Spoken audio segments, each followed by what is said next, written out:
మొదటిది దాసునిగా ఉండడం. అటువంటి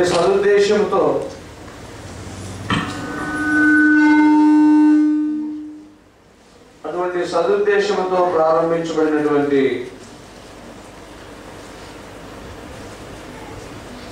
అనగా అటువంటి విధానంతో ప్రారంభించబడినటువంటి ఉద్దేశం కాదు కానీ విధానంతో ప్రారంభించబడినటువంటి ఈ సంఘం దేవుని వాక్యంలో మనం ఈరోజు విన్నట్లుగా కీర్తనకారుడు అంటాడు, నేను దీనుడను దరిద్రుడను. నిజం. అలాగా దీనత్వము అనేటువంటిది ప్రధానమైన విధానంగా కలిగినటువంటి సంఘంగా ఇది కొనసాగుతూ ఉన్నది. ఈ విధానానికి ఎప్పుడు కూడా ఎవరు విఘాతం కానీ ఆటంకం కానీ కలిగించకూడదని మనం అందరం తెలుసుకోవాలి. మనం అందరం దీనులంగా ఉండాలి. ఉండడానికే మనం అందరము ప్రయత్నం చేయాలి. మంచిది. కీర్తనకారుని యొక్క కీర్తన కూడా మనకు మరొకసారి ఆ కాన్సెప్ట్ని ఉటంకించినట్లుగా చూస్తూ ఉన్నాం. ఈరోజు నవరాత్రి భోజన కార్యక్రమం కోసం మనం త్వరగా ముందుకు వెళ్దాం. మొదటి రాజుల గ్రంథము 5వ అధ్యాయంలో అలాంటి ఒక దీనత్వము లేకపోతే దీనుని లక్షణాలు కొన్ని మనం ధ్యానం చేస్తే ఎంతైనా మంచిది, ఆశీర్వాదకరమని భావిస్తూ ఉన్నాం. దీనత్వానికి కొన్ని లక్షణాలు ఉంటాయి. దీనత్వానికి కొన్ని రుజువులు ఉంటాయి. కనుక అటువంటి దీనుడు దీనత్వాన్ని కనబరిచినటువంటి ఒక దీనుడి గురించి మనం ధ్యానం చేద్దాం.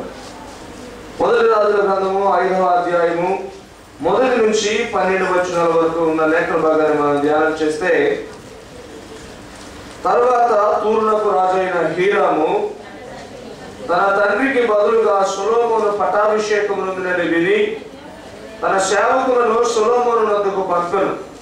ఎలాగనగా హీరాము ఎప్పటికీ దావీదుతో స్నేహముగా ఉండెను. దయచేసి ఎవరైనా ఇంగ్లీష్ బైబిల్లో ఆ మాట చదువుతారా? ఏదైనా ఇంగ్లీష్ వర్షన్ కనుక ఉంటే ఆ ఒక్క మాట మొదటి వచనం. And Hiram king of Tyre sent his servants unto Solomon, for he had heard that they had anointed him king in the room of his father. For Hiram was ever a lover of David. For Hiram was ever a lover ever, or ever a lover of David. దేవుని వాక్యం ఎంత స్పష్టంగా పొందుపరిచాడు ఆ మాటనంటే తెలుగులో అంతగా గొప్పగా sound కాలేదు. ఏమనుంది ఇక్కడ? హీరాము ఎప్పటికీ దావీదుతో స్నేహముగా ఉండెను. ఇంగ్లీష్కి వచ్చేసరికి ఎలా ఉందంటే, హీరాము ఎప్పటికీ దావీదును ప్రేమిస్తూ ఉన్నాడు. ఇంకా సులువైన మాటలో చెప్పాలంటే హీరాము యొక్క ప్రేమలో కొనసాగింపు ఉంది, ఆగిపోలేదు. హీరాము ఎన్నటికీ ఆ ప్రేమను నిలుపుకున్నవాడిగా చూస్తూ ఉన్నాం మనం. హీరామును గురించి దేవుని వాక్యం చదివిస్తుంది, he is kind of eternal lover or everlasting lover. అంతే కదండి. ఎప్పటికైనా మాట ఎవర్ ఫర్ ఎవర్ అనే సెన్స్లో ఉంది. ఎప్పటికి వర్డ్ అది. ఎప్పటికీ హీరాము దావీదును ప్రేమించుచుండెను. వాస్తవానికి దీనునికి ఉండవలసిన మొదటి లక్షణమే ప్రేమ. ఎవరు దేవుణ్ణి ప్రేమిస్తారో, ఎవరు క్రీస్తును ప్రేమిస్తారో వారు మాత్రమే దీనమైన మనసుతో ఉండగలరు. యేసును ప్రేమించలేని వారు ఆయన దీనత్వాన్ని కనబరచలేదు. కాబట్టి మనం ఇక్కడ హీరాముల గురించి కొద్ది నిమిషాలు స్టడీ చేద్దాం. ఈ హీరాము దావీదునట ఎప్పటికీ ప్రేమిస్తూ ఉన్నాడు. అన్ని సమయంలో ప్రేమిస్తున్నాడు. తన ప్రేమలో మార్పు లేదు. హీరాము ఒక అన్యుడు అండి. హీరాము ఒక అన్యుడు, తూరు దేశపు రాజు. కానీ హీరాము యొక్క మంచిని దేవుడు మర్చిపోలేదు. ఇంకా విశేషమైనటువంటి విషయం ఏమిటంటే, బహుశా ఇతడు కూడా తన విశ్వాసమును దేవుని యందు నిలిపాడని మనం తెలుసుకోవచ్చు. చాలా స్పష్టంగా తర్వాత లేఖనంలో చూస్తే అదే అర్థమవుతుంది. దీనత్వము అనేది ఎలా వస్తుంది? ప్రేమ నుండి వస్తుంది. అది మనకు అర్థమవుతుంది. ఇక్కడ ఎవరు దేవుని అమితంగా ప్రేమిస్తారో వారు దేవుని వలె ఉంటారు. ప్రేమ అనేటువంటిది మార్పుకు అత్యంత ప్రధానమైనటువంటి కారణం. మనం బాగా ఇష్టపడే వాళ్ళకి ఏమి ఇష్టమో వాళ్ళ మీద ఉన్న ప్రేమతో మనం కూడా చేస్తాం. అంతకు మించి పెద్ద రుజువు ఏం అక్కర్లేదు. కొన్నిసార్లు నిన్న ఇది అప్రస్తుతం అయినా కూడా అర్థమవుతుంది, అందుకే చెప్తాను. మా మిస్సెస్ ఫోన్లో మెసేజెస్ ఉన్నాయి. కంపెనీ వాళ్ళు పంపిన మెసేజెస్, నేను పంపిన మెసేజెస్, ఆమె నాకు పంపిన మెసేజెస్ ఉన్నాయి. నేనేం చేశానంటే అన్నింటినీ డిలీట్ కొట్టాను. ఆమె కోపడింది, ఎందుకు వాళ్ళని తీసేసావు, అన్నీ ఉండాలి కదా. నేను వెంటనే అన్నాను, నాకు అలా ఉండడం చిరాకు, ఎక్కువ మెసేజెస్ ఉండకూడదు. అంటే ఆ ఇన్బాక్స్ మొత్తం ఫుల్ అయినట్టు ఉంటుంది, నాకు అట్లా ఉండడం చిరాకు. అంటే ఆమె అంటుంది, అలా ఎక్కువ మెసేజ్ ఉండడం నాకు ఇష్టం. నేనన్నాను, నాకు ఏది అసహ్యమో అది నీకు ఇష్టమైతే మనం ఎక్కువ కాలం ఎక్కువగా ప్రేమించుకోలేమేమో అన్నా. అప్పుడు ఆమె అంటుంది, రెండు విరుద్ధమైనటువంటి మనుషులతో కలిసిన వాళ్ళు ఒక్కటిగా జీవించడమే ప్రేమ అంటే. కొత్త నిర్వచనం కనపడింది. ఎందుకు చెప్తున్నానంటే, అది రెండు విరుద్ధమైనటువంటి మనుషులు ఒక్కటి అయిపోవడం ప్రేమ, మళ్ళీ విరుద్ధంగా ఉండడం కాదు. నేను ఇలాగే ఉంటాను, నువ్వు అలాగే ఉంటావు, అయినా ప్రేమించుకుందాం అనేది లౌకికమైన పద్ధతి. దాన్ని ఏమని పెడతామంటే పేరు ఫ్రీడమ్. నాకు నా ఫ్రీడమ్, నా రైట్ నాకుంది, నీ రైట్ నీకుంది, అయినా నన్ను ప్రేమించాలి. లౌకిక విధానం. దైవీయ విధానం ఏమిటంటే, దేవుడు ప్రేమించగా మనము ఆయన వలె అయిపోవడమే ప్రేమ. ఇక్కడ మనకి ఛాయిస్ లేదు. అందుకే దేవుని సేవకులు చెప్పారు, ప్రభువా ప్రభువా అని పిలిచేవారు కాదు, ఎవరు? ఆయన చిత్తం చేసేవారు. కనుక ప్రేమలో ఏముంటుంది? అలా మారిపోవడం ఉంటుంది. నేను ఇలాగే ఉంటాను, నువ్వు అలాగే ఉంటావు, అయినా ప్రేమ ఉండాలంటే ఉండదు. అది లౌకికంగా డిమాండ్ చేస్తారు అంతే. ఆ డిమాండ్ వల్ల ఏంటంటే ఆర్టిఫిషియల్ లా ఉంటుంది. పై పై ముసుగులు ఉంటాయి. ఆ ప్రేమలో నవ్వు ఉంటుంది పైకి ముఖంలో, కానీ మనసులో నుండి రాదు ఆ నవ్వు. ఆ మాటల్లో ఉంటుంది ప్రేమ, కానీ మనసులో ఉండదు. కానీ ఒకరి కోసం ఒకరన్నట్లు మారిపోతే ఆ ప్రేమ యథార్థంగా వస్తుంది, సహజంగా వస్తుంది. దేవుని వాక్యం సెలవిస్తుంది, హీరాము యొక్క ప్రేమను గురించి దేవుడు చెప్తున్నాడు. హీరాము దావీదును ఎప్పటికీ ప్రేమించుచున్నాడు. ఎదుటి వారిని ప్రేమిస్తున్నామంటే వారి కోసం మనం వారిలాగా మారిపోతాం అంతే.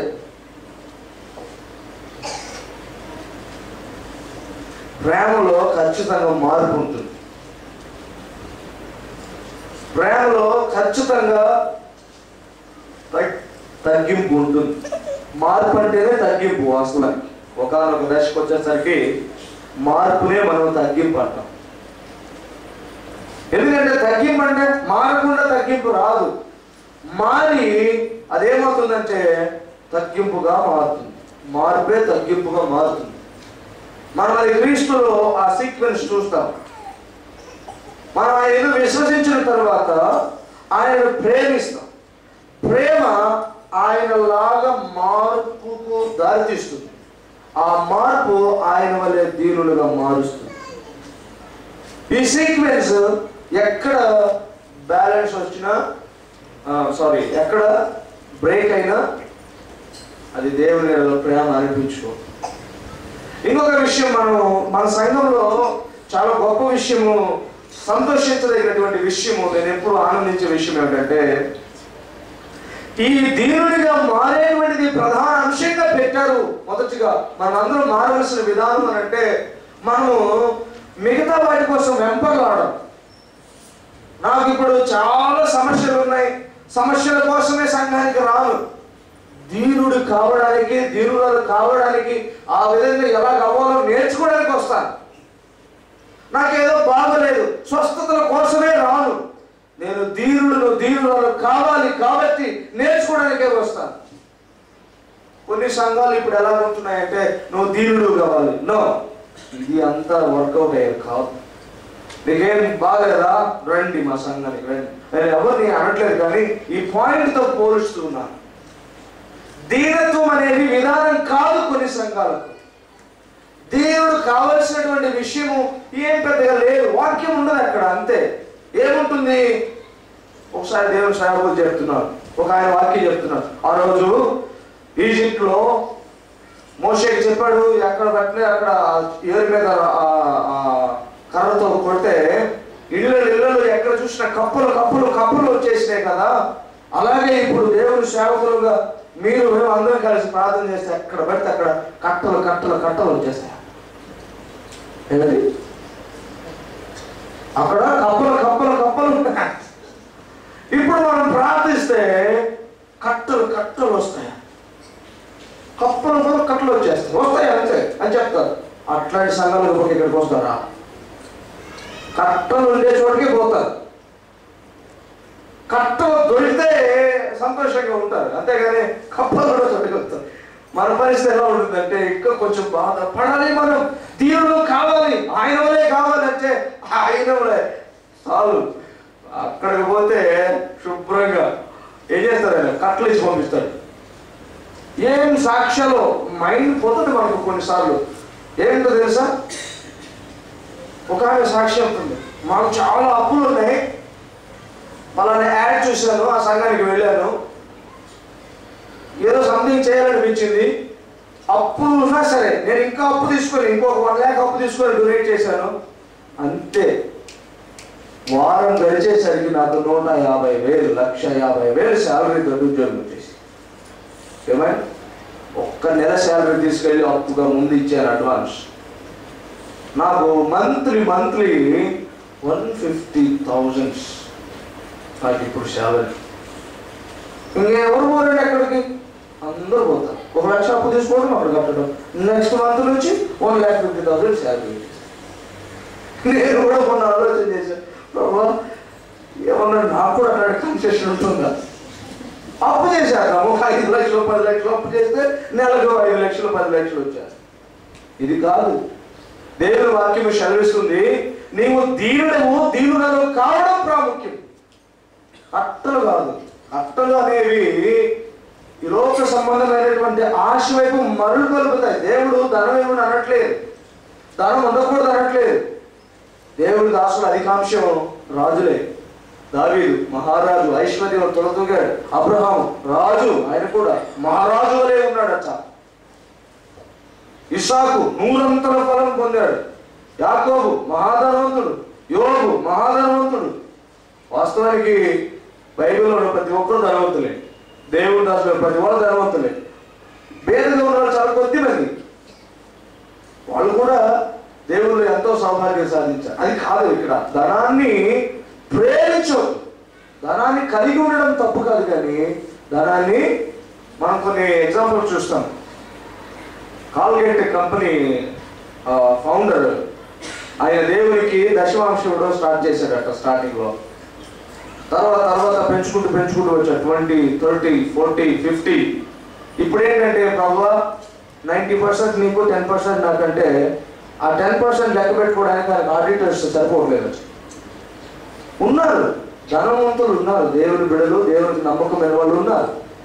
అలా ధనం అనేది వ్యతిరేకమనే కాదు, కానీ ధనం మీద మనస్సు, ధనం మీదనే దృష్టి, ధనం కోసమే ఆశ సమస్త కీడులకు మూలమైన దేవుడు వాక్యం విషయాలు. కనుక మొదటి విషయం, మన సంఘంలో మనము నేర్చుకున్నది ఏమిటంటే దీనులుగా ఉండాలి. అది దైవీయ విధానం. దీనత్వమే దైవీయ విధానం. అందుకే అన్నాడు, రండి మీ యొక్క భారములు తీసివేస్తాను, కొత్త భారం ఒకటి పెడతాను. ఏమిటది అని చెప్పాడు, నా కాడి మీ మీద పెడతాను. నేను సాత్వికుడను దీనుడను కనుక నా దీనత్వాన్ని సాత్వికాన్ని నా కాడి క్రింద ఉండి నేర్చుకోవాలి. కాడి క్రింద ఉండకపోతే మళ్ళీ నేర్చుకోలేదు. ఆయన ఏమన్నాడంటే, రండి మీ పాత భారము మిమ్మల్ని కృంగదీస్తుంది, నేను పెట్టబోయే కొత్త భారము మిమ్మల్ని నిలబెడుతుంది. హల్లెలూయా, హల్లెలూయా. దేవుడు రండి, ఇది మ్యాజికల్ వరల్డ్, ఎంటర్ కాగిన రాజులు అయిపోతారు అల్లే ఉంది. అది కూడా ఉంది. పరలోకంలో నిత్యకాలము మనము ఆ మహిమకరమైనటువంటి అబోర్డులో మనము శాశ్వతంగా ఉండబోయే దినాలు ఉన్నాయి. లోకంలో మనం నేర్చుకోవలసింది ఆయన వల్లే మారడం, అదే దీనత్వం. అందుకే దేవుని వాక్యం అంటుంది ఫిలిప్పీయులకు రాసిన పత్రిక 3:21లో, సమస్తమును తనకు లోపరుచుకున్న జాలిన శక్తిని బట్టి ఆయన మన దీన శరీరమును తన మహిమ శరీరములకు సమరూపము కలిగిన దానిగా మార్చును. మారాలి, ఆయన వలె మారాలి, ఆయన దీనత్వాన్ని పొందుకోవాలి. కాబట్టి ఈ దీనత్వం అనేటువంటిది మెయిన్ విధానంగా కలిగినటువంటి సంఘంగా praise the Lord fellowship church ఈ రోజుకు అదే స్టాండ్, అదే విధానాన్ని మెయింటైన్ చేస్తూ ఉండడము, ఆ విధానాన్ని హత్తుకొని ఇక్కడ ఎందరూ ఉండడము, అది దేవుని నామానికి మహిమ. హల్లెలూయా, హల్లెలూయా.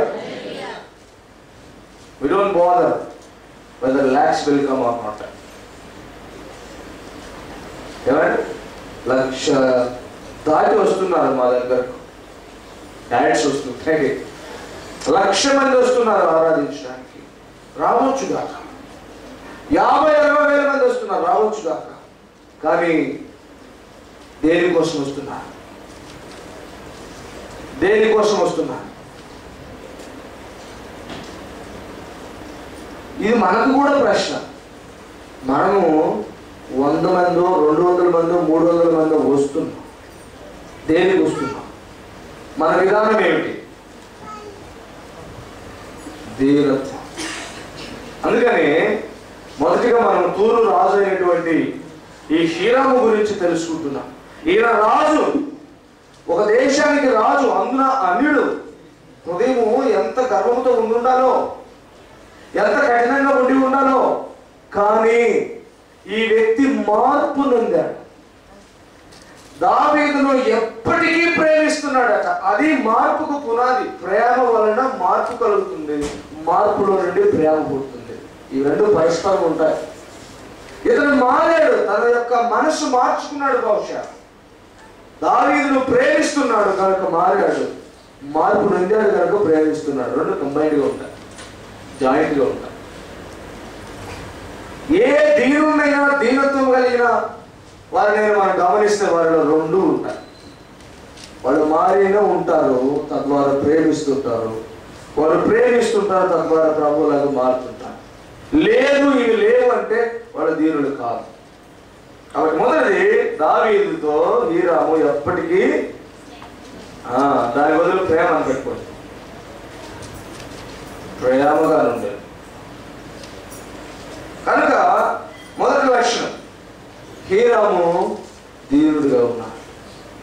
రెండో విషయం ఏమిటంటే 2-3 వచనాలు కనుక చూస్తే, హీరామునకు సౌలు ఈ వర్తమానం పంపారు. యెహోవా నా తండ్రి అయిన దావీదు శత్రువులను అతని పాదముల కింద అణచు వరకు అన్ని వైపులను యుద్ధములు అతనికి కలిగి ఉండేది. తన దేవుడైన యెహోవా నామఘనతకు అతడు మందిరమును కట్టింప వీలు లేకపోయినన్న సంగతి నీ వెరుగుదువు. ఇప్పుడు శత్రు ఒకడును లేకుండాను అపాయం ఏమీ కలగకుండాను నా దేవుడైన యెహోవా నడుదిశను నాకు నెమ్మది దయచేసి ఉన్నాడు. చాలా చాలా ఇక్కడ దావీదుకు ఒక ప్రాబ్లం ఉన్నది. దావీదుకు ఒక ప్రాబ్లం ఉన్నది. ఏమిటి? అతనికి నలుదిశలా శత్రువులు ఉన్నారు. అప్పుడు తనకు శత్రువులుగా ఎవరెవరు అయ్యారంటే మనం ఆశ్చర్యపోతాం. దావీదునకు ఎవరెవరు శత్రువులు అయ్యారంటే తన సొంత బిడ్డలు లేకపోతే రాజు వాళ్ళు అందరూ శత్రువులు అవడం అది వేరే విషయం. తన సహాయం కోరి తన కాళ్ళు పట్టుకొని నువ్వే మాకు ఎట్లాగైనా ఆశ్రయం చెప్పాలి, ఎలాగైనా నువ్వు మాకు ఆశ్రయం కల్పించాలని ఆయన పాదాలు పట్టుకొని వచ్చిన దాసులు కూడా శత్రువులు అయ్యారు. ఎలాగా దావీదు దగ్గరికి వచ్చారు, అయ్యా నీవే మాకు ఆదరణ, నీవే మాకు కాపరి, నీవే మాకు రాజు అయి ఉండాలని వచ్చారు. వారు యుద్ధంలో ఉండగా వారి ఆస్తిపాస్తులను భార్య బిడ్డలను ఎవరో అపహరించుకుపోయారు రాజు. వెంటనే వాళ్ళందరూ తల ఒక రాయి తీసుకొని శత్రువులుగా మారిపోయి దావీదుని కొట్టి చెప్పాలనుకుంటారు. కాళ్ళు పట్టుకున్నాడు కూడా శత్రువైపోయాడు దావీదు. ఎంత ఎంత వికృతమైనటువంటి క్రియలు చేశారు శత్రువులు అంటే, అలాంటి పరిస్థితుల్లో ఉండగా దావీదట దేవునికి మందిరము కట్ట వీలు లేకపోయినా, ఇది ఇంకొకటి బాధ దావీదుకు. 2 బాధలు. దావీదుకి నెమ్మది లేదు, చాలా దినాలు నెమ్మది లేదు. దేవుడు ఈ శత్రువులందరినీ అడిచి నెమ్మది ఇచ్చినంత వరకు నెమ్మది లేదు. ఓకే. రెండవది, అటువంటి నెమ్మది ఇచ్చిన దేవునికి మందిరాన్ని కట్ట వీలు పడలేదు. ఇలాంటి ప్రాబ్లంలో ఉన్నప్పుడు హీరామును గురించి దేవుడు ఏమని సెలవిస్తున్నాడంటే, శత్రువులందరూ దావీదు పాదముల కింద ఉన్నారు కాబట్టి పాదముల కింద ఉన్న వాళ్ళందరూ అణిచివేయబడ్డారు. హీరాము మాత్రం స్నేహం కలిగి ఉన్నాడు. అంటే ఏమిటి? దావీదు శత్రువుల్లో హీరాము లేడు, దావీదుకి శత్రువుగా లేడు, దావీదుతో ప్రేమగా ఉన్నాడు, స్నేహితుడయ్యాడు, మిత్రుడై ఉన్నాడు. కాబట్టి ఈ విషయంలో మనం ఒక విషయాన్ని గమనించవచ్చు. ఎందరైనా శత్రువులుగా మారవచ్చు. కన్న బిడ్డలే శత్రువులుగా మారారు దావీదుకు. తన పాదములు పట్టుకొని గోదావరి వాడు కూడా దావీదుకు శత్రువు అయ్యాడు. పిల్లనిచ్చిన మామ శత్రువు అయ్యాడు. తన దగ్గర నమ్మకంగా ఉండే ఆ సలహాదారు కూడా శత్రువు అయిపోయి తన కుమారునికి దుష్టాలోచన నేర్పించి శత్రువు అయ్యాడు. ఎంతమంది శత్రువులైనా అన్యుడైనప్పటికీ హీరాము మాత్రం మిత్రుడిగానే మిగిలిపోయాడు. అది దీనత్వం. ఎవరైనా ఎదురు తిరగచ్చు, ఎవరైనా విడిచిపోవచ్చు, దీనుడు మాత్రం విడిచిపోడు. హీరాము దీనుడుగా ఉండిపోయాడు. హీరాము దావీదుతో ఎన్నడూ శత్రుత్వం తెచ్చుకోలేదు, ఎప్పటికీ ప్రేమిస్తున్నాడు. ఒక్క మాట చాలా సర్టిఫికేట్ లాగా. మనకు కొన్నిసార్లు మన దీనత్వం ఎలాగా మారిపోతుందంటే కంప్లైంట్స్గా మనం ప్లెయింటిఫ్ అవుతాం. ఒక కోర్టు ఉంటుంది అనమాట. మనకు ఒక ఇన్విజిబుల్ కోర్టు ఉంటుంది. ఆ కోర్టులో పిలుస్తాం దేవుడిని, రా నువ్వు నేను తీర్చుకుందాం అన్నట్టు పిలుస్తాం. బాధ వచ్చిందంటే మనకి ఇంకా అదే పని, రా ఆ కోర్టులోకి రా, ఆయనే జడ్జి చేయమల్లి, ఆయన మీద కంప్లైంట్, నువ్వు రా తెలుసుకుందాం రా, నన్ను విడిచిపెట్టావు నువ్వు, నన్ను కేర్ చేయలేదు నువ్వు, ఆలస్యం చేసావు నువ్వు, పట్టించుకోలేదు నువ్వు, నా బాధ నీకు అసలు కొంచెమైనా క్షేమముట్టేటైనా లేదు. ఎంతకాలం ఇలాగా నా కష్టం, నా బాధ, నా వేదన, నా కన్నీళ్లు, నా సమస్య, నా రోగము ఎన్ని అని నువ్వు చూస్తూ ఉంటావు. నా హృదయం తల్లడిల్లిపోతుంది, రా మనిద్దరం తేల్చుకుందాం. ఎంతసేపు నువ్వు అట్లా ఆ విధంగా కూడా కొద్దిసేపు శత్రువులాగా బిహేవ్ చేస్తాను.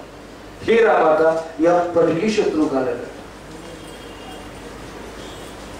హీరాముని గురించి దేవుడు ఎంత చక్కగా పొందుపరిచాడంటే, అందరూ శత్రువులందరినీ దావీదు పాదముల కింద అణుచునంత వరకు దావీదుకి నెమ్మది లేదట. ఆ సమయంలో హీరాము అన్యుడైనప్పటికీ దావీదుతో సమఉజ్జీగా ఉన్నాడు. స్నేహం వల్ల పాదాల కిందకు పోలేదు. అంటే దీనుడికి దేవుడు సమస్థితి కలుగు చేస్తాడు. అదే దేవుడి వాక్యం ఉంది, నా పాదముల క్రింద కాదు నా కుడి పార్శ్వమున కూర్చుంటా, సింహాసన కుడి పార్శ్వమున.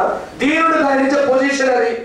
ఎఫెసీయులకు రాసిన పత్రికలో మనం చూస్తాం, 1వ అధ్యాయంలో ఆయన ఏం చెప్తాడంటే, ఎఫెసీయులకు రాసిన పత్రిక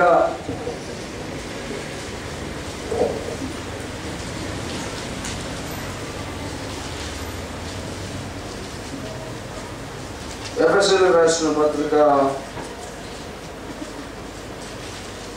మొదటి అధ్యాయం 20-21. ఆయన బలాతిశయని చేత క్రీస్తును మృతులలో నుండి లేపి సమస్తమైన ఆధిపత్యము కంటేను, అధికారం కంటేను, శక్తి కంటేను, ప్రభుత్వం కంటేను, ఈ యుగమునందు మాత్రమే కాక రాబో యుగమునందును పేరు పొందిన ప్రతి నామము కంటేను ఎంతో హెచ్చుగా పరలోకమునందు ఆయనను తన కృపాసనలో కూర్చుండబెట్టుకొని ఉన్నాడు. మరియు సమస్తమును ఆయన పాదముల క్రింద ఉంచి సమస్తము పైన ఆయన సంఘములకు శిరస్సుగా నియమించెను. ఆ సంఘము ఆయన శరీరము. సమస్తమును పూర్తిగా నింపుచున్న వారి సంపూర్ణత అయి ఉన్నది. దేవుని వాక్యం అంటుంది, సమస్తమును ఆయన పాదముల కింద ఉన్నవి, సంఘం మాత్రం ఆయన శరీరం అయి ఉంది. అంటే అర్థం ఏంటి? సమస్తము ఆయన పాదముల కింద ఉన్నది, సంఘమేమో ఆయన శరీరం అయి ఉన్నది. అంటే ఏమిటి? సమస్తమును సంఘము పాదం కింద ఉన్నట్టే లెక్క.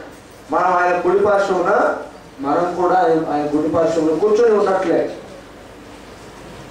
కాబట్టి దేవుని వాక్యం అంటుంది, శత్రువుకు ఆయన ఇచ్చే స్థానం పాదం కింద, స్నేహితుడికి కుడి పార్శ్వం. కాబట్టి మనము స్నేహితులుగా ఉంటే దీనులుగా ఉన్నట్లే, దీనులుగా ఉంటే స్నేహితులుగా ఉన్నట్లే. కాబట్టి మన స్థానం ఎక్కడ?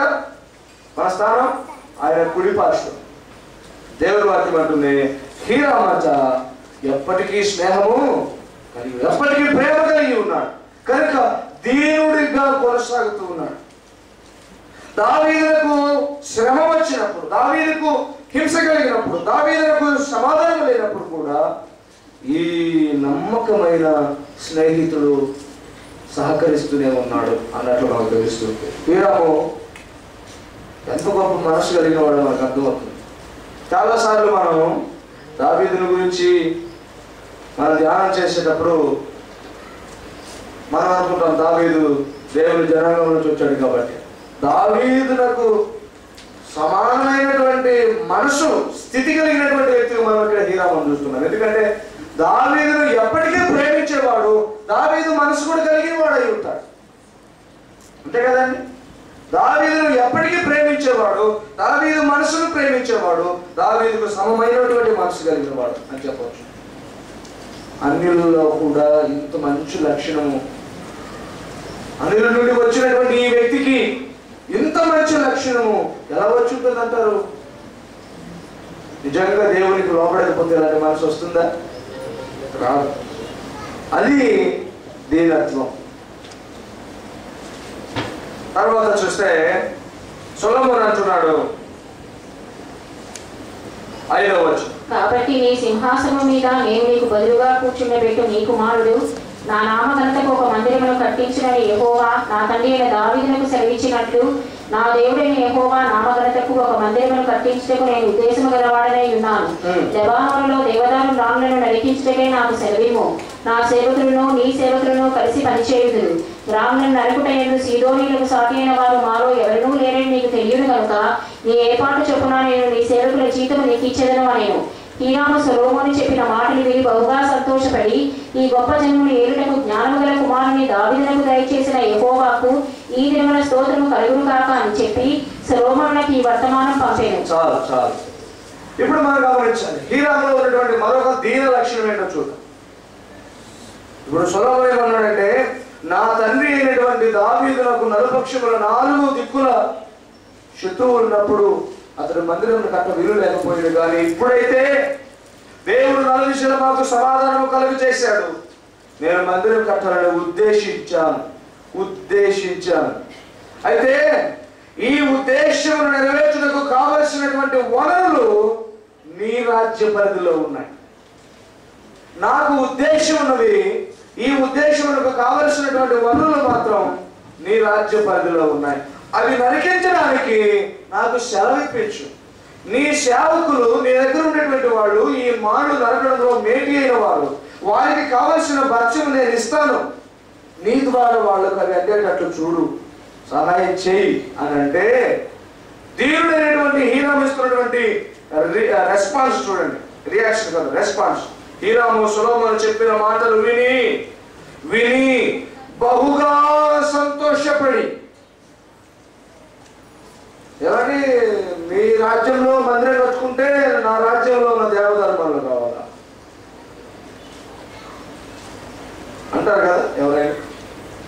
ఈరోజు మార్నింగ్ నేను టీవీ చూస్తున్నాను. రష్యా ఉక్రెయిన్ మీద దాడికి వెళ్ళింది. చొచ్చుకుపోతాం, ఇది నాది. ఉక్రెయిన్ యొక్క సార్వభౌమత్వం మీద రష్యా దాడి చేస్తుంటే ఒబామా అంటున్నాడు ఇది చాలా తప్పు. దేశాలు ఇప్పుడు గాబరా పడుతున్నారు. వీళ్ళు కావాలని ఏదో రెచ్చగొట్టడానికి వస్తున్నారు. ఇలాగా త్వరలో వీళ్ళ న్యూక్లియర్ బాంబ్స్ అన్ని బయటకు పెట్టి యుద్ధం ప్రకటిస్తే అటు ఇటు దేశాలు వస్తే మూడో ప్రపంచ యుద్ధం రావచ్చు అనుకుంటున్నారు. టెన్షన్గా ఉందంట బయట. ఎవరు భూభాగంలో చొచ్చుకొని రాలేవరండి. ఇతరుల భూభాగంలోకి వచ్చి చేయాలంటే వెంటనే ఖండిస్తారు. ఇక్కడ సొలొమోను అడుగుతున్నాడు, నా రాజ్యములో నా దేవుని కోసం నేను ఒక మందిరం కట్టాలి, అలాగే నేను ఉద్దేశించాను. అలా ఎలా చెప్పాలి? మామూలుగా కమ్యూనికేషన్ కూడా ఇప్పుడు ఏంటంటే మనకి కమ్యూనికేషన్స్ నేర్పిస్తారు. ఏమండి నేను ఇలా చేయాలనుకుంటున్నాను, మీరు సహకరించగలరా అనుకుంటున్నాను, గలరా? నేను ఇలా ఉద్దేశించాను చెయ్యి అంటే నో, ఎంత మంచిదైనా కాదంట. అలా కాకుండా ఇలాగ అనుకుంటున్నాను, మరి మీరేమంటారు, మీరేమైనా హెల్ప్ చేయగలరా అలాగరా అనుకోండి. ఓ అక్కడ కదా నా ఈగోని సాటిస్ఫై చేస్తున్నాడు కాబట్టి మనం సపోర్ట్ చేయొచ్చు. ఇక్కడ దావీదు కుమారుడైన సొలొమోను అంటున్నాడు, నేను ఉద్దేశించాను. మా నాన్న కట్టాలనుకున్నాడు, కట్టలేకపోయాడు, వీలు కాలేదు. ఇప్పుడు నేనైతే ఉద్దేశించాను, నేను చేయాలనుకుంటున్నాను. దానికి మీ రాజ్యంలో దేవదారు మనులు కావాలి. హీరాము మాటలను చూడడం లేదు. నువ్వెవడో ఉద్దేశించడానికి ఉద్దేశించావు. నా మాటలు ఇవ్వాలి కదా, నేను నా రాజ్యంలో నుంచి వనరులు ఇవ్వాలి కదా అనట్లేదు. ఎవరి మధ్య రావు ఇవి? ప్రేమ ఉన్న వాళ్ళ మధ్య, స్నేహం ఉన్న వాళ్ళ మధ్య ఈ రావు. ఎలాంటివి మాటల్లో కలుపుతారని పట్టుకోరు. చిన్న చిన్న దానికే రాద్ధాంతాలు చేసేటువంటి సందర్భాలు వస్తుంటాయి మనకు. నువ్వేమన్నావు 10 సార్లు అడిగే సమయాలు వస్తుంటాయి. నేనేమన్నా, నువ్వు అన్నావు అంతే, నువ్వు అన్నావు, నీ మాటలు కరెక్ట్గా లేవు. మాటలు పట్టుకుంటాం చిన్న చిన్న మాటలకి. కొన్నిసార్లు ఎవరైనా మనల్ని ఏమైనా అన్నారు ఒక మాట, ఎందుకన్నావు కదా 10 సార్లు తట్టి ఒకసారి అడుగుతాం. దానప్పుడు మనకు అర్థం తెలిసిపోతాం. ఎన్నిసార్లు కొట్టేవాడు నేను కొట్టేదాన్ని మనకు తెలుసుకోవాలి. అది కూడా కమ్యూనికేషన్ అనమాట. ఎందుకన్నా మనం ఒకసారి అందరూ ఎందుకన్నా అంటే మనకు అర్థమైపోతుంది, ఎంత కోపం వస్తుంది వీళ్ళకు. ఇక్కడ దీనుని యొక్క మనసు చూడండి. నేను ఉద్దేశించాను నీ రాజ్యంలో ఉన్న దేవదారు మనల్ని పంపమంటే ఆ మాటలు విని బహుగా సంతోషపడి అంటున్నాడు. ఎంత గొప్ప మాట. ఈరోజు మార్నింగ్ నా క్లాస్మేట్, నాకంటే 3 ఏళ్ళు చిన్నవాడు, చాలా రోజులు నేను చెప్తున్నాను, నీవు ఒక క్షణం లేట్ చేస్తుంటే శాశ్వత కాల నాశనానికి 10 రోజులు 20 రోజులు సంవత్సరం ముందుకు పడ్డట్రా అన్నాను. ఎందుకు అలాగా? పాపంలో ఉంటే శిక్షలో ఉన్నావు, పాపం నుంచి బయటకు వస్తే శిక్షకు కనిపించినంత దూరంగా వెళ్తావు. నీకు ఏ విధమైనటువంటి సమస్యలు ఉన్నా నీ శిక్షలో ఉన్నప్పుడు నీ ఒక్కడే పడాలి. నువ్వు క్రీస్తులోనికి వస్తే క్రీస్తు నీ భాగస్వామి అవుతాడు. ఎందుకు చేసుకోవడం, ఒక క్షణం ఎందుకు లేట్ చేస్తామని చెప్తున్నాను. ఈరోజు పొద్దున ఫోన్ చేశాను, రేపు వస్తున్నారా బాప్తిస్మం తీసుకో. నేను డిసైడ్ అయ్యాను, రేపు నీకు బాప్తిస్మం అని చెప్పాను. నేను ఇంకా తెలుసుకోవాలి, నేను ఇంకా వినాలి అన్నాడు. మంచిదే, నీకు నేను 2 సంవత్సరాల నుంచి చెప్తున్నాను. సాగు గారు ఏమన్నా స్పాట్లో చెప్పేది కాదు, 2 సంవత్సరాల నుంచి సిద్ధపరుస్తూనే ఉన్నాం. చెప్పి బాప్తిస్మం అంటే ఏంటి, ఎందుకు తీసుకోవాలి, అది దేవుని మాటకు విధేయత ఎలాగ అవుతుంది చెప్పి 2 సంవత్సరాలు చెప్తున్నాను. ఇంకా సాకు, నేను ఇంకా తెలుసుకోవాలనుకుంటున్నాను. నేను చెప్పాను, నీకు ఇంకా సమయం ఉంటుందో లేదో నాకు తెలియదు. నా మనసులో అనిపిస్తుంది రేపు నీకు అవ్వకపోతే ఏదో అవుతుంది.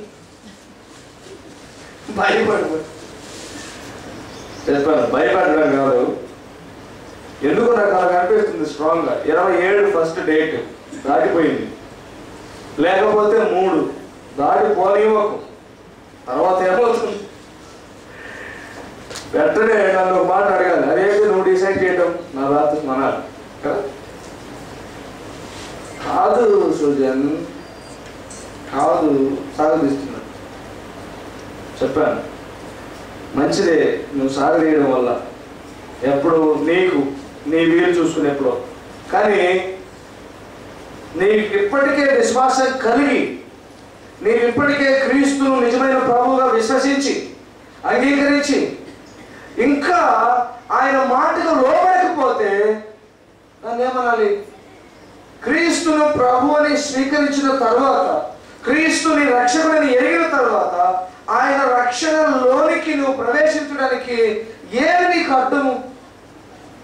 ఆయన మాటకు సంపూర్ణ విధేయత ఎక్కడ? నమ్మి, హృదయంలో నమ్మి, నోటితో ఒప్పుకొని బాప్తిస్మము ద్వారా ఆ మాటను పరిపూర్ణంగా నువ్వు నెరవేరుస్తావు. ఎందుకు దీన్ని ఆపుతున్నావు? కొంతమంది చెప్పారట, కొన్ని రోజులు బాగా కనిపెట్టాలి దేవస్థానం. నేను దానికి వ్యతిరేకం కాదు, కానీ నీకు కన్విక్షన్ వచ్చింది. ఇప్పుడు నువ్వు నమ్ముతున్నావు, నీ ప్రభువుని నమ్ముతున్నావు, నీ రక్షకుడిని నమ్ముతూ ఉన్నావు, ఇంకా ఎందుకు లేట్ చేస్తున్నావు? ఆ గాజా అరణ్యంలో ఫిలిప్ అతను కలుసుకున్నప్పుడు అతను చెప్తాడు, నాకు అర్థం కావడం లేదు. సరే నేను చెప్తాను, అర్థమైంది. ఇంకా లేట్ ఏంటి? నీళ్లు ఉన్నాయి, నేను రెడీగా ఉన్నాను. వాస్తవానికి దేవుడే పంపాడు ఫిలిప్పుని, వెళ్ళు, ఇప్పుడు వెళ్తావు, నువ్వు చెప్తావు. అతను అవునంటాడు, వెంటనే బాప్తిస్మం ఇచ్చేయి అన్నాడు. పరిశుద్ధాత్ముడే చెప్పాడు. 2 సంవత్సరాల నుంచి చెప్తూనే ఉన్నాను, ఇంకా టైం అడిగితే. నేను ఎందుకు చెప్తున్నాను ఈ మాట? కొన్నిసార్లు మనం నిర్ణయాలు తీసుకున్నట్టు కనుక ఉంటే ఎదుటి వారికి రుచించవాలి. నేను ఆల్రెడీ డిసైడ్ అయ్యాను, నువ్వు చేయమన్నావు అనుకోండి, అది మంచిదైనా కూడా, కానీ అంట న్యాచురల్గా వచ్చే రెస్పాన్స్. ముందే కనుక చర్చించి ఇద్దరు ఏకాభిప్రాయంతో సరే అనుకుంటే ఓకే, కానీ నేను అది అనుకోబోతున్నాను, లేకపోతే ఆల్రెడీ అనుకున్నాను, చేసేద్దామంటే చేద్దాం. కానీ ఈ హీరో కనీసం కాదనే మాట కూడా లేదు. ఆ మాటలు విని బహుగా సంతోషపడి, అది దీనత్వం. నేను డిసైడ్ అయ్యాను, నేను కట్టాలనుకుంటున్నాను, నేను ఉద్దేశించాను, అంతే. నీ దగ్గర నుంచి నాకు మానులు కావాలి. వెంటనే సొలొమోను చెప్పిన మాటలు విని బహుగా సంతోషపడి దేవునికి స్తోత్రం చెప్తున్నాడు. హల్లెలూయా. ఏమని తెలుసా?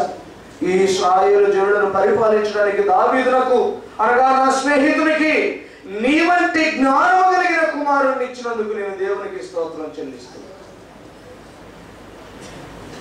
ఏం జ్ఞానమయ్యా నువ్వు డిసైడ్ అయ్యి నాకు చెప్పడమా అనలేదు ఆయన. అది దేవుని ఉద్దేశమును నీ ఉద్దేశంగా చెప్పుకున్నాం, అది జ్ఞానం. హల్లెలూయా. దేవుని ఉద్దేశమును నీ ఉద్దేశంగా నువ్వు తెలుసుకున్నావు, దేవుని ఉద్దేశమును నీ ఉద్దేశములుగా మారాయి, అందుకు నీవు జ్ఞానం కలిగిన వాడని దీన్ని బట్టి అంగీకరిస్తా అంటున్నాడు. నిజం. ఎందుకంటే సొలొమోనే చెప్తున్నాడు, నా తండ్రికి నా దేవుడు ఒక వాగ్దానం చేశాడు, నీకు పుట్టబోవు కుమారుడు నాకు మందిరం కట్టడానికి నేను ఎంచుకున్నాను అన్నాడు నా దేవుడు అన్న విషయం హీరాము కూడా తెలుసుంటుంది. ఎందుకంటే దావీదు హీరాము మంచి స్నేహితులు. హీరాము దావీదు కూడా అదే దేవధర్మాలు ఇచ్చుండేవాడు, కానీ అప్పుడు జరగలేదు. బహుశా హీరాము కూడా ఎదురు చూస్తుంటున్నాడు, నా స్నేహితుడైన దావీదు కోరిక ఎప్పుడు తీరుతుందని ఎదురు చూస్తుంటాడు. ఇప్పుడు సొలొమోను సమయంలో స్పందిస్తున్నాడు, ఇదిగో నా తండ్రికి స్నేహితుడైన హీరాము, నా తండ్రి కోరిక, నా దేవుని ఉద్దేశము నెరవేర్చడానికి నేను ఉద్దేశించుకున్నాను.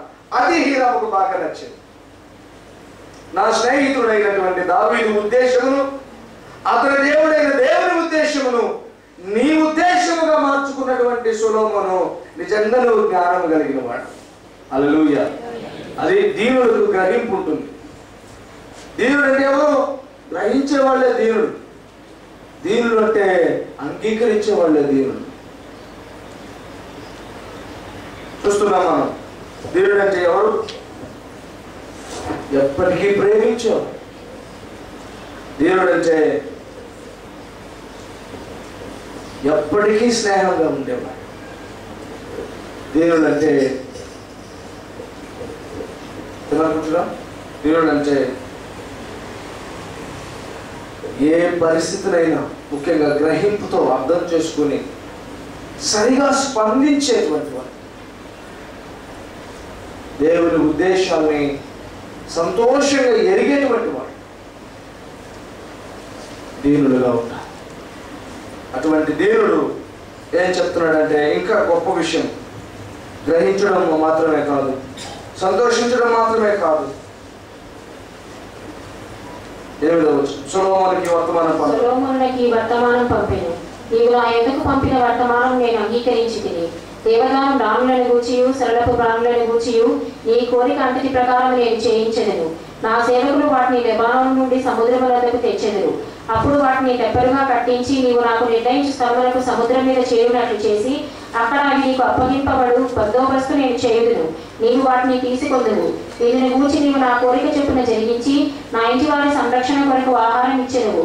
హీరాము సొలొమోనుకు ఇష్టమైనంత మట్టుకు దేవదారు రాములను సరళపు రాములను పంపించగా సొలొమోను హీరామునకును అతని ఇంటి వారి సంరక్షణకును ఆహారమును 2,00,000 తూముల గోధుమలను 3,800 పళ్ళ స్వచ్ఛమైన నూనెను పంపించెను. ఈ ప్రకారం సొలొమోను ప్రతి సంవత్సరం హీరామునకు ఇచ్చుచూ వచ్చెను. యెహోవా సొలొమోనుకు చేసిన వాగ్దానం చొప్పున అతనికి జ్ఞానము దయచేసెను.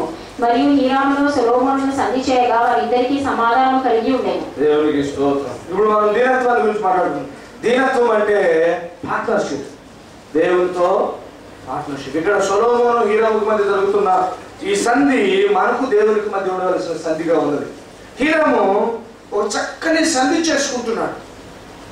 సొలొమోను యొక్క మాటలను అంగీకరిస్తున్నాడు. మొదటిగా ఇక్కడ మనం చూస్తే వచ్చాము, ఈ వర్తమానం నీవు పంపిన వర్తమానమును నేను అంగీకరిస్తున్నాను. ఎందుకు అంగీకరిస్తున్నాడు తెలుసా? కండిషన్ ఆల్రెడీ చెప్పాడు సొలొమోను. ఏం కండిషన్ అవి? నేను నాకు ఇలా సహాయం చేస్తే నీకు నేను విస్తారంగా ఆహారాన్ని ఇస్తాను. భవిష్యత్తులో ఆహార కొరత ఉందేమో, ఆ ఆహారాన్ని నేను నీకు పంపిస్తాను. ఆహారం పంపకపోయినా చేసి ఉండేవాడేమో అన్నాడు. కాబట్టి సరే నీవు ఎలాగూ ఇస్తావు, అదే ఆ భాష సంభాషణ కూడా అలాగే ఉంది. నీవు ఎలాగూ ఇస్తావు, ఇవ్వమనట్లేదు, నువ్వు నాకు ఇవ్వు అనట్లేదు. మళ్ళా నమ్మడం, దీనత్వంలో నమ్మకం ఉంది. నువ్వు ఇస్తావు, నీవు ఆహారాన్ని పంపిస్తావు, అప్పుడు నా సేవకులు అక్కడి వరకు వీటిని తీసుకుని వస్తారు, నీవు వాటిని ఇస్తావు, అంతే.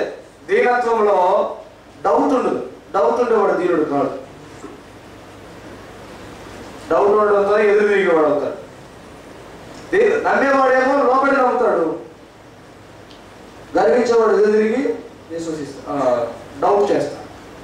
ఇక్కడ హీరాము అంటున్నాడు, నీవు నాకు పంపిస్తావు. అది దీనత్వం. అంగీకరించడం దీనత్వం. అంత మాత్రమే కాదు, నీ కోరిక ఎంతటి చొప్పున నేను చేయించదను. దీనత్వంలో ఎంతవరకు ఉంది లిమిట్? దీనత్వంలో దాని ఎక్స్టెంట్ ఎంత? మనం ఎవరికి దీనులు పడి ఉన్నామో వారి కోరిక ఎంతటి చొప్పున చేయడం. హీరాములో ఈ దీనత్వం ఎంత స్పష్టంగా కనిపిస్తుంది మనకు. దావీదు మరొక కీర్తనకారుడు ఇక్కడ మనం రాసుకున్నట్లు, నేను దీనుడను. మన సంఘ విధానం దీనత్వం హీరాములో చూస్తున్నాం. ఎంత గొప్ప దీనుడుగా ఉన్నాడు హీరాము. నీ ఇష్టమంతటి చొప్పున, నీ కోరిక ఎంతటి చొప్పున నేను చేయించాను. నా సేవకులు వాటిని ఇక్కడ తీసుకొని లెబనోను నుండి సముద్రం వద్దకు తెస్తారు. అప్పుడు వాటిని తెప్పలుగా కట్టించి నీవు నీకు నిర్ణయించే స్థలమునకు సముద్రం మీద చేరినట్లు అక్కడ అవి నీకు అప్పగింపబడు బందోబస్తు నేను చేయుదును. నేను ఎంత కేర్ తీసుకుంటానంటే దీనత్వంలో కేర్ తీసుకోవడం. దీనత్వంలో కేరింగ్ ఉంది. మనం దీనులపై ఉన్నామంటేనే ఒకలాంటి కేరింగ్, కవరింగ్, సేఫ్టీ. నీవు వాటిని తీసుకుందు. ఇందును గురించి నీవు నా కోరిక చొప్పున జరిగించి నా ఇంటి వారి సంరక్షణ కొరకు ఆహారము ఇచ్చేది. ఎంత మధురంగా చెప్తున్నాడండి ఈ మాట.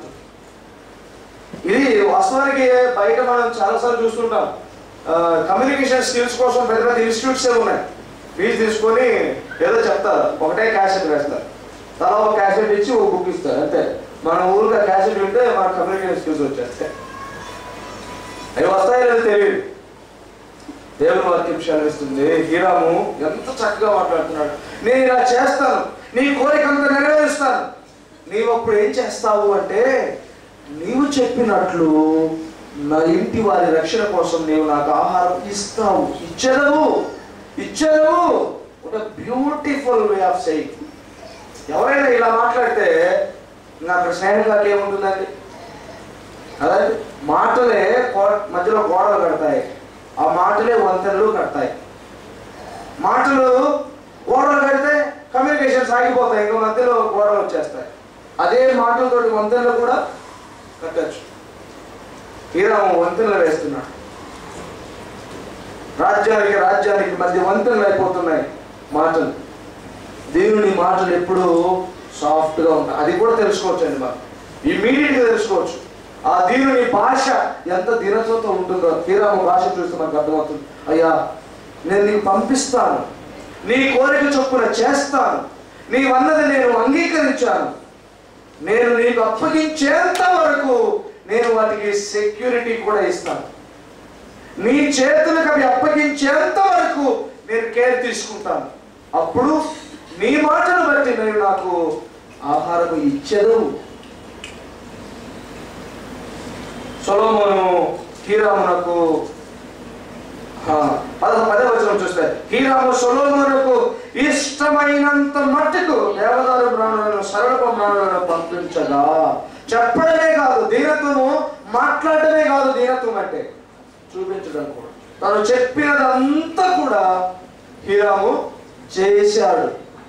అందుకనే మనం ముందుగా విన్నాం, దేవుని సేవకులు ఇమానుయేలు గారు చెప్తున్నప్పుడు, దేవుని సేవకుడు క్రీస్తును ప్రభువుగా తన హృదయంలో ప్రతిష్ఠించుకొని తను చెప్పడం మాత్రమే కాకుండా చేసి చూపించాడు. హీరాములో మనం ఆ లక్షణం చూస్తున్నాం. ఆయన చెప్పాడు, చేసి చూపించాడు. అప్పుడు సొలొమోను తన నిబంధన లేకపోతే తన కండిషన్ కూడా నిలబెట్టుకున్నాడు. వారి సంరక్షణకు 2 లక్షల తూముల గోధుమలను, 3800 పళ్ళ స్వచ్ఛమైన నూనెను. ఏం పళ్ళవి? ఒలివ పళ్ళే. ఆ రోజుల్లో 3800 అంటే క్వాంటిటీ, పైన తూములు అన్నాడు కదా, అలాంటి మెజర్మెంట్స్. పళ్ళ స్వచ్ఛమైన నూనె అంటే బహుశా 3800 తూములకు ఈక్వలెంట్ గా ఉండేటువంటి తూముల నూనె డబ్బాలు, పెద్ద పెద్ద దాన్ని ఏమంటారు, కంటైనర్స్ పంపించారు.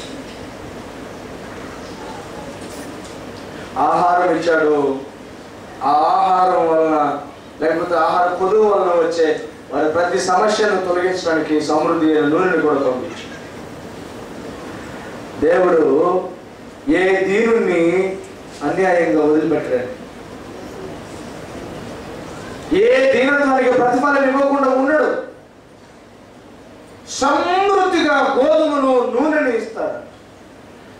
దీన్ని నేను అలాగ అప్లై చేయట్లేదు, కానీ కొన్నిసార్లు మనం వేరే మీనింగ్ కూడా తీసుకోవచ్చు. దేవుడు మనకు ఈరోజు సమృద్ధి అయినటువంటి పోషణ, ఆత్మీయమైనటువంటి జయము మనకి ఇస్తాడు, మన దీనత్వానికి ప్రతిగా. చివరిగా చూస్తే, అప్పుడు సొలొమోను హీరాముతో సంధి చేయగా వారిద్దరికి మధ్య సమాధానం కలిగెను. ఎప్పటికీ ఆ సమాధానం అలాగే ఉండిపోయింది. దీనుడు అంటే ఎలా ఉంటాడో, దీనత్వం అంటే ఏమిటో మరొకసారి మనము హీరాము జీవితంలో చూశాం. ఇటువంటి దీనత్వము, ఇటువంటి మంచితనము వాక్యానుసారంగా, అసలు ఎంత ఆశ్చర్యం అంటే 66 గ్రంథాలు ఉన్న ఈ పరిశుద్ధ గ్రంథం మన చేతుల్లో ఉన్న ఇంత గొప్ప క్యారెక్టర్ మనం చూపించలేకపోతున్నాం. హీరాము కేవలం దావీదుతో స్నేహం చేసి, దావీదును ప్రేమించి, దావీదు ద్వారా తెలుసుకుని ధీరుడైపోయాడు. దావీదు స్నేహం హీరామును ధీరుడిగా మార్చేసింది. దీన్ని బట్టి ఏమర్థమవుతుందంటే, గొప్ప గొప్ప ప్రసంగాలు, గొప్ప గొప్ప పుస్తకాలు కాదు, కానీ జీవితమే దీనత్వానికి ప్రేరణ కావాలి. చెప్పడం ఎవరైనా చెప్తారు, చేయడమే చాలా కష్టం. కనుక అది చేసి చూపించాడు దావీదు, అది అందిపుచ్చుకున్నాడు హీరాము, మళ్ళా దాన్ని ప్రకటించాడు, దానికి ప్రతిఫలం పొందుకున్నాడు. దీనుడిగా ఈ రోజుకు దేవుని వాక్యంలో లిఖించబడి మనకు మాదిరిగా ఉన్నాడు. అప్పుడు దేవునికి స్తోత్రం చెప్తున్నప్పుడే హీరాము దేవుని వాడైపోయాడు. ఇప్పుడు అతడు అన్యుడు కాదు, మనతో కూడా ఉన్నవాడు, లేకపోతే మనకు సహోదరుడు వంటి వాడు. హీరాము వంటి దీనత్వం, హీరాముకు ఉన్నటువంటి ఈ వ్యక్తిత్వం మన సంఘ విధానం కావాలి. అప్పుడు మన సంఘ ఉద్దేశాలు, మన సంఘ విధానాలు, దేవుని సేవకుని మనసులో ఉన్నటువంటి ఆ తలంపులు మనందరి ద్వారా వ్యక్తమవుతాయి, మనందరి ద్వారా నెరవేరుతాయి. తద్వారా దేవుని సేవకునికి అటువంటి తలంపులు ఇచ్చిన దేవునికి అది సంతోషం కలిగిస్తుంది. తద్వారా మనందరికీ సమృద్ధి అయినటువంటి పోషణ, సమృద్ధి అయిన ఆత్మ సంబంధమైన క్షేమము ఆయన మనకు ప్రతిగా అనుగ్రహించి సంఘాన్ని, మనలను నిండుగా ఆశీర్వదిస్తాడు. ఇటువంటి మనసు మనకుందో లేదో మరొకసారి పరీక్షించుకుందాం. 29 సంవత్సరాల గతంలో మనం ఇటువంటి విధానానికి మనం ప్రయత్నం చేస్తున్నామో లేదో కూడా పరీక్షించుకుందాం. ఇప్పటికీ అటువంటి విధానం లేకపోతే అట్టి విధానం కొనసాగడానికి తీర్మానం తీసుకుని నవరాత్రి భోజన కార్యక్రమంలో పొందుదాం. ప్రభు మీ తీర్మానాలను, మీ నిర్ణయాలను బలపరచును గాక.